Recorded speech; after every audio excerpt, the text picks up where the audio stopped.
Hello everyone, I hope you all are fine.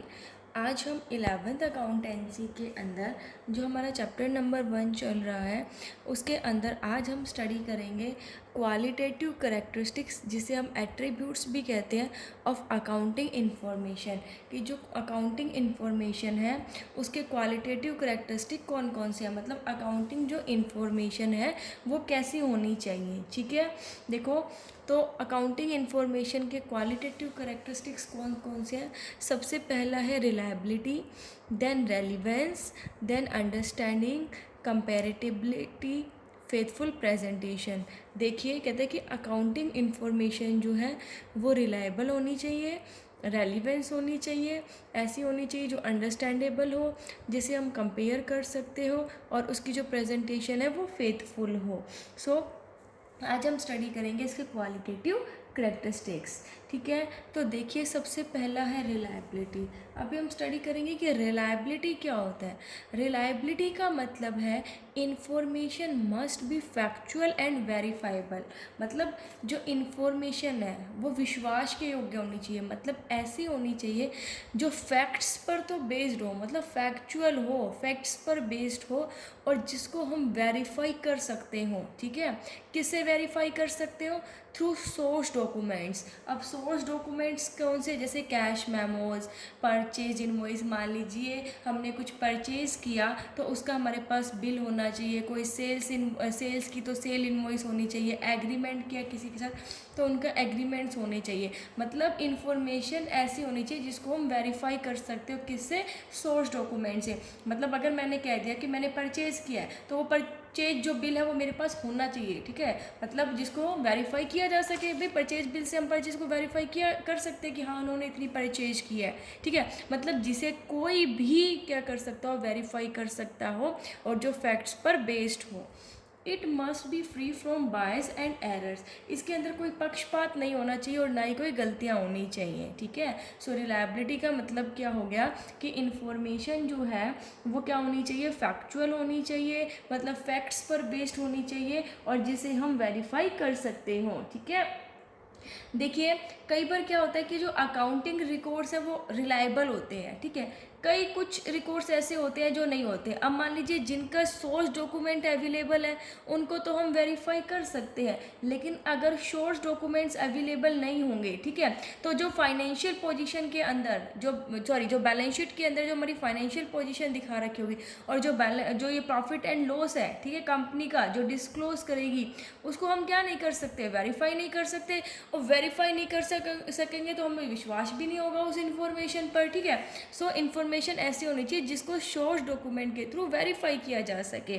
कुछ accounting records जो वो बहुत रिलायबल होते हैं और कुछ नहीं होते। मान लीजिए फिक्स एसेट्स है, उनको हम एक्चुअल कॉस्ट पर रिकॉर्ड करते हैं तो वो क्या रिलायबल है, क्योंकि उसको हम जो हमारी प्रॉपर्टी डीड है उसके साथ क्या कर सकते हैं? वेरीफाई कर सकते हैं। लेकिन कुछ ट्रांजेक्शन्स ऐसी होती है जिनको हम वेरीफाई नहीं कर सकते, क्योंकि अकाउंटिंग जो है वो एग्जैक्ट साइंस नहीं होती। ठीक है, क्या करना पड़ता है? कई बार कुछ प्रेडिक्शंस करनी पड़ती है। जैसे कि फिक्स एसेट्स पर जो डेप्रिसिएशन चार्ज किया जाता है उसको हम इंडिपेंडेंटली वेरीफाई नहीं कर सकते, क्योंकि ये किस पर बेस्ड होता है? जो एसेट्स की यूजफुल लाइफ है उस पर बेस्ड होता है, जिसके अंदर पर्सनल जजमेंट की रिक्वायरमेंट होती है। मतलब हमारे पास कोई कैश मेमो ये चीज़ें नहीं होती, पर्सनल जजमेंट के ऊपर डिपेंड होती है वो चीज़। ठीक है, जब हम स्टॉक का वैल्यूएशन करते हैं या फिर डाउटफुल डेट्स के प्रोविज़न बनाते हैं कि भाई इस हमारे जो पैसे वो इतने डूब सकते हैं, ठीक है, डाउटफुल डेट्स, तो उसका जो प्रोविजन बनाते हैं तो ये हमें पहले से ही नहीं पता होता, ये सिर्फ पर्सनल जजमेंट पर बेस्ड होता है। ठीक है, सो इसलिए इनको हम क्या नहीं कर सकते? चेक नहीं कर सकते, वेरीफाई नहीं कर सकते। इसलिए कहते हैं कि जो पर्सनल जजमेंट है वो पक्षपात से फ्री होने चाहिए। ठीक है, बायस नहीं होने चाहिए। सो रिलायबिलिटी का सिंपल सा मीनिंग है कि ऐसी अकाउंटिंग इंफॉर्मेशन जो फैक्ट्स पर बेस्ड हो और जिसको आप सोर्स डॉक्यूमेंट्स के थ्रू वेरीफाई कर सकते हो, वो होते हैं रिलायबिलिटी। नेक्स्ट आता है रेलिवेंस। अब रेलिवेंस का मतलब ये क्या कहता है कि information must be available on time, must help in prediction and feedback, and must influence the decision of users that is it must help the management, investors, creditors and other users of the accounting information in making decision। Relevance का मतलब है कि important, मतलब unnecessary जो information है ना वो record नहीं होनी चाहिए, ओनली जो नेसेसरी इन्फॉर्मेशन है वो ही प्रोवाइड करवानी चाहिए, और इन्फॉर्मेशन टाइम पर अवेलेबल हो, ऐसी इन्फॉर्मेशन हो जिससे प्रेडिक्ट किया जा सकता हो, ठीक है, और जो यूज़र्स के डिसीजन को इन्फ्लुएंस करे, मतलब यूज़र्स कौन, भाई मैनेजमेंट है, इन्वेस्टर्स है, क्रेडिटर्स है, उनके काम आए डिसीजन लेने में, ऐसी इन्फॉर्मेशन होनी चाहिए। अननेसेसरी जो ट्रांजेक्शन्स है वो रिकॉर्ड नहीं करनी चाहिए, जो अननेसेसरी डाटा है वो रिकॉर्ड नहीं करना चाहिए, ठीक है। अब कई बार अकाउंटेंट के पास ये प्रॉब्लम आ जाती है कि भाई कौन सा डाटा इंपॉर्टेंट है और कौन सा नहीं, क्योंकि देखो यूज़र्स अलग अलग होते हैं, जैसे मैनेजमेंट अलग होगी, इन्वेस्टर, क्रेडिटर, सबकी नीड्स जो है वो अलग अलग होती है। अब जो बैंकर्स को इन्फॉर्मेशन चाहिए वो ज़रूरी तो नहीं इन्वेस्टर्स को चाहिए, तो इसलिए अकाउंटेंट को क्या करना पड़ता है, जितने भी यूज़र्स हैं उनकी ज़रूरतों को स्टडी करना पड़ता है, और उसके बाद ही ये फाइंड आउट करें कि जो मतलब कौन सी इन्फॉर्मेशन ऐसी है जो सबकी यूज़ आ सके, ठीक है, और किसकी ज़रूरत को पहले प्रायोरिटी देनी चाहिए। यही कहता है कि जो इन्फॉर्मेशन है वो रेलिवेंट होनी चाहिए, ठीक है, मतलब ऐसी हो जो यूजर्स के काम में आए, ठीक है, और जिसे हम प्रेडिक्ट भी कर सके, जो यूजर्स है उनके डिसीजन को इन्फ्लुएंस कर सके, ऐसी इन्फॉर्मेशन होनी चाहिए। नेक्स्ट है अंडरस्टैंडेबिलिटी।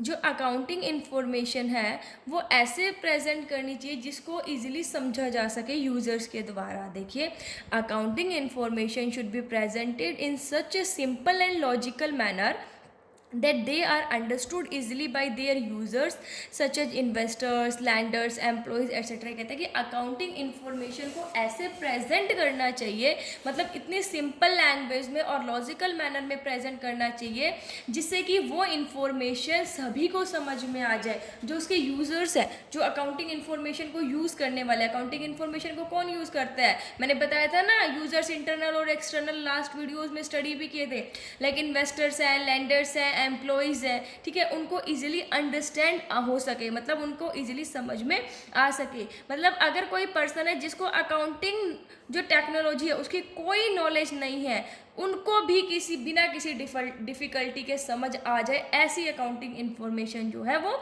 होनी चाहिए, ठीक है। तो ये कहता है कि अकाउंटिंग इन्फॉर्मेशन ऐसी होनी चाहिए जो अंडरस्टैंड हो सके सबको। नेक्स्ट है comparability. The information should be disclosed in such a manner that it can be compared with previous year figures of business itself and other firms data। Information जो है वो ऐसे disclose करनी चाहिए जिसका comparison करना easy हो, मतलब जिसको हम अगर अपने ही business के पिछले सालों के साथ compare करना है तो वो easily कर सके, या हमें अदर किसी फर्म्स के साथ compare करना है तो easily हम अपने जो business को compare कर सके, ऐसी accounting information जो है वो होनी चाहिए, ठीक है। मान लीजिए कि अगर हम डेप्रिसिएशन को चार्ज करने का डिमिनिशिंग बैलेंस मेथड यूज़ कर रहे हैं, ठीक है। अब देखो, पहले एक बात समझो कि कंपैरिजन कब पॉसिबल होगा, जब सेम अकाउंटिंग प्रिंसिपल्स को अपनाया जाएगा ईयर टू ईयर, ठीक है, मतलब जो प्रिंसिपल मैंने एक बार अपना लिया वही मैं बार बार अपनाऊं। मान लीजिए कि मैंने डेप्रिसिएशन को चार्ज करने का डिमिनिशिंग बैलेंस मेथड यूज़ किया, तो उसे मैं ईयर टू ईयर चेंज नहीं करूँ ना, जब भी तो कंपैरिजन कर पाऊंगी। मान लीजिए मैंने इस साल क्या कर दिया, डिमिनिशिंग बैलेंस मेथड का यूज़ किया, पिछले सालों में भी स्ट्रेट लाइन का कर दिया, तो डिमिनिशिंग को तो मैं स्ट्रेट लाइन मेथड के साथ कंपेयर नहीं कर सकती ना। जो अकाउंटिंग प्रिंसिपल एक बार अडॉप्ट कर लिए वही हम क्या कर सके, हर साल जो है उन्हीं को अडॉप्ट करें, ठीक है। सो यही कहता है कि प्रिंसिपल जो ऑफ कंसिस्टेंसी है, उसका मतलब देखो ये नहीं कि आप बिल्कुल चेंज नहीं कर सकते। अगर आपको ज़रूरत पड़ रही है, आपको ये लगता है कि हमें अपने ऑर्गेनाइजेशन के बेटरमेंट के लिए वो चेंज करना ज़रूरी है, तो कर सकते हो, लेकिन कंपेयर हम कब कर पाएंगे, जब हम कंसिस्टेंसी होगी डाटा में, ठीक है। सो यही कहता है कि इन्फॉर्मेशन ऐसी होनी चाहिए जिसको हम कंपेयर कर सकें प्रीवियस ईयर फिगर्स के साथ भी और जो अदर फर्म्स हैं उनके साथ भी।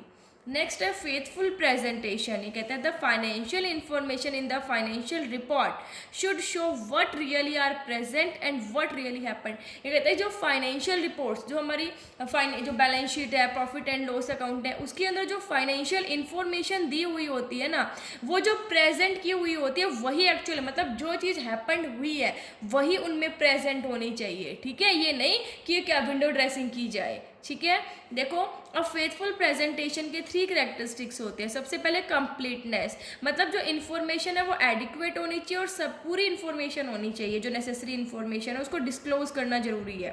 न्यूट्रलिटी होनी चाहिए, मतलब इन्फॉर्मेशन जो है फेयर होनी चाहिए और फ्री फ्रॉम बायस होनी चाहिए, पक्षपात नहीं होना चाहिए। फ्री फ्रॉम एरर्स का मतलब है कोई इनएक्यूरेसीज नहीं होनी चाहिए, कोई ओमिशंस नहीं होने चाहिए। ठीक है, सो ये थे हमारे qualitative characteristics of accounting information. I hope आपको समझ आ गई होगी। ठीक है, सो ये आपको अच्छे से प्रिपेयर करना है। Thank you, stay safe, stay home.